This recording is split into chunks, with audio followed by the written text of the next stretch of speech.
Back to the Crochet Cradles with my friends over at yarnspirations.com. This is the 5th and final edition of the Mandala Sampler Throw. Today we're going to put this together, and I'm also going to demonstrate the border for you today. We're going to be using an invisible join in order to have the join marks so that it's completely flat. So let's take a look at the layout and let's see what we're going to get ourselves involved with today. So here's the layout on the sheet, the final time we get to look at it, and we're going to start off, and what I would strongly recommend is that start off in the middle and work your way around. So what I would do is just pick up and start joining, and join 1, 2, 3, 4, 5, 6. So go all the way around the middle and join all of those in. Watch when you're joining though, you make sure that you keep the right side facing up so that you don't just suddenly turn around and realize that one is upside down. That happens to the best of us. Then what you can do is that come on the outside here and just kind of trace it and join all these at the same time. So this will mean that you will have these cross marks in between and these then to fill in after the end of that. If you wish just to go around and do it like that, that's completely up to you. The less times that you have to change over the yarn, the faster that you can be to join. So we're going to be doing an invisible join technique. I'm going to be using a different color other than white because you're not going to be able to see it, but I will demonstrate it anyway, and let's begin. So in the pattern you're going to notice that we have the center. Obviously mine's just slightly different. We talked about that in the last video. And what we have is we have the two sides here. So if you look at the pattern you will notice that this one here is right here. So you can just kind of match it as you go. So that's something that you can decide if you want to change the order of anything or change out not using one and switching it for another. You know, there's no yarn police as far as I know. So what we have to do is we have to concentrate really carefully on using the back loop only. So you see that there's two loops that make up a stitch. If you concentrate on the one that's furthest away from you on both sides of this, so this one right here, and then you pick up the other one and you concentrate on this one here and the back one, then what happens is that when it fills it in, it makes an invisible join. I am going to use a different color today, and I'm also recommending that you get a needle that has a slight bend on it. It's just easier to get that in and be able to scoop it up and do that. So this is called the whip stitch that we're about to do, and you're going to want to start off in the corner and then work your way around. Let's begin, and I would be using the color white, but I'm not going to do that today. I'll use a different color. So the first thing I'm going to want to do is that on one side create a slip knot. And what this will do is that it will stabilize it and hold it in a position. On the other side you're just going to insert the tapestry needle. Starting off in a corner on the one side. Okay, we know that there is a chain 2 in there. So 1 and 2. So go to the first one, go to the one that's closest to you. Okay, so we go this one. So there's obviously one there and then one here. So go to the back loop only. And then get this one here, and it's the same stitch, okay, and you're gonna get the back loop of that one, okay, and you're gonna pull through, noticing that the good side is facing up. And when I pull through, I'm going to insert my needle through this loop, and this will lock it. Now if you're using the color white, you won't even see this join. That's why it's called the invisible join. Go figure, right? So you're going to go to the next back loop on the one side and there. So I'm always gonna go in the same direction so that the yarn travels over. Now because I'm just starting, I would lay down the straggler on top. Again, you will not see it.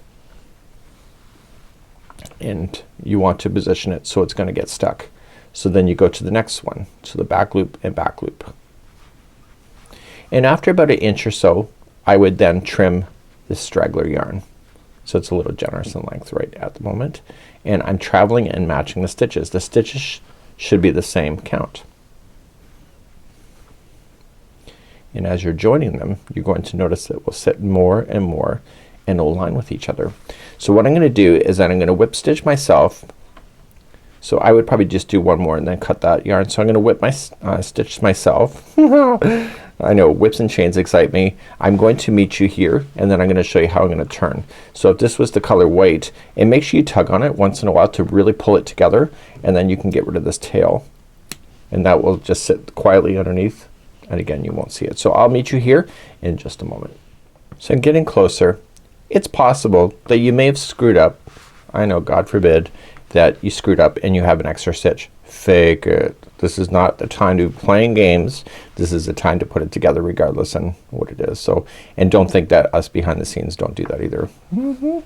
So once in a while I would tug on this and get the consistency. Because it's green you can really see it, but you can actually see it in the white, and just give it a good snug and make sure it kind of looks consistent with each other. Once I've gone all the way to there, I'm going to add in my next one. So the next one was technically this one. And I'm gonna immediately turn, and this is what I do on the corners. So I'm going to go right into the corner of the one side here and attach it. And then I'm gonna go into where this one is here, and I'm going to pull it together. So it's not only attached to one here, but it's attached to here too. And then I can start moseying on down, and I'm just going to pick up the back loops only. It gets a little dicey when you have those slip stitches at the end of a round, but you can do it. You can make it work. And what I'm doing is that I'm going around. So once I'm done this one, I could just jump to the next one, and then so on, and go completely around the center. Now my strand is not long enough, but the longer the strand the more of a pain it is. So don't be scared if you have to change out that as well. If you don't prefer to go over top of this straggler like this, then you can just leave a long tail and just weave it back and forth on the back side. But technically that's what I do, if you've never noticed on my projects, because you probably have never noticed. But don't tell anybody, right? So I'm gonna meet you at the end of this, and I'll show you how to fasten off this. And I'm going to assume that you're going to do the rest on your own, and then we'll leave it there, and eventually you'll come and do the outside layer, and then you'll just have to go in and do these little mini spots here in the middle, right?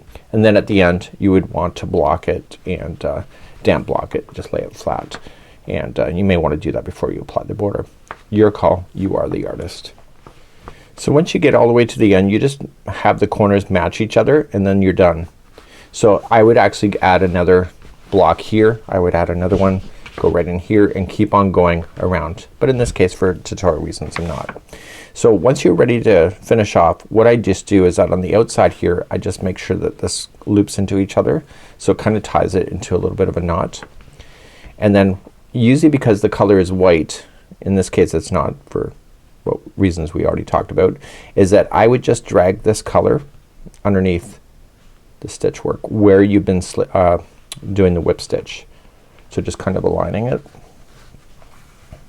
and it kind of looks almost like what you've done on the other side, the way that you started over here. And then you're gonna go through there once, and then through a slightly different path back, and then one more. So I would never whip stitch with green. Like, I keep it the same color. So I like, when I design stuff, I like to have the borders all matching each other, so you can hide in your joining, so it's perfect. So that's how I would start and then stop, and then what I want to do now is cover the final border. So you have to put everything together, and let's talk about doing the border next. So let's do the final border. I technically would be using white again, but in this case you won't see my stitches. So we're going to start off in a corner spot, and we're gonna equally kind of go around. So when we go into the corner, you can go right into the space itself for a single crochet, but the remaining that's going across is that you're going to stay in the back loop only. So if you're new to crochet, chances are you're not doing this project, but if you are, the first loop is the front loop, the second one is the back loop. Stay towards the back side and just do the back loop only, and you're going to single crochet. Now where you come to the join, you just want to apply one single crochet into the joining spot, and that just is gonna kind of bridge you over to the next part. And because you're using the color white, this is pretty much just gonna blend in, and it will provide a little bit of a line texture that you see maybe. So where you're coming up where they join, just keep doing those back loops until you get up right up into that join.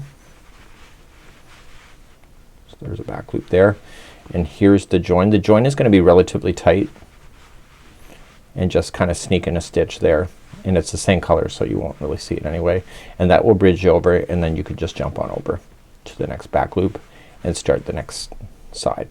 So you're just gonna go all the way around, and so when you get to a chain 2 space, so if you have to follow it and it's turning a corner, it's still only one single crochet into that, and that's what you need to do. for round number 1. So you'll go all the way around and then you'll slip stitch to the beginning and then you'll start round number 2 again using the same color, and we're gonna be doing something I've never done before. I know, scary. So I'll see you at the end of this round. In my case I'm just gonna keep it brief and then I'll just show you how to finish off the second round in just a moment. So the very final round you're just gonna come up around and you're gonna do a crisscross using slip stitch only, which I've never done before. So let's just say that I come around and I'm using a different color here just to demonstrate it for you. So we have to get ourselves established. So we're going to slip stitch into the next stitch and then slip into the one that was the joining here. So we kinda go backwards. Okay, so then you're gonna go to the next stitch that's available to you. So you're just gonna slip stitch and then slip stitch back into the one that you were just in. If this is not something that you want to do, you can just single crochet around too. So now that's done. So you're gonna go to the next one that's empty, slip stitch, and then go into the one that you were just in, right behind it. So you're kind of crisscrossing with each other. So you're gonna go into the empty one and then go to the one back and slip stitch. So it's gonna have a little bit of a raised lip at the end. Again, if you're not comfortable with this, you can clearly change it to something else if you wish. I would stick to single crochet though. So go to the next one and then go to the one you skipped and went back. But it provides a really kind of an interesting final look, and it is slightly raised off of the project as well, which almost gives you that same kind of like surface overlay thing. So I have to just be a little more looser with my tension, and it's something that you'd have to get used to doing. So I don't wanna edit this out because I wanna show you that I'm struggling a bit, because it's something that you just have to get used to.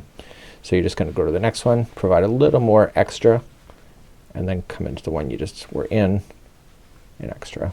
So it's almost like a reverse single crochet but going forward, if I was to describe it. It's kind of neat. I think I'll use this in the future. So look at that, isn't that neat? So when it's laying down you'll have a little bit of a raised surface, but this is raised, and this you're just gonna completely follow this around. So even when it comes in between you're still going to do exactly that. If it's turning a corner you're still doing that, so you don't have to compensate for the valleys or when you're turning over top of the peaks, and that would be how you complete this. So hopefully you've enjoyed this series, and it's Mikey on behalf of the Crochet Crowd, so with my friends over at yarnspirations.com. We'll see you.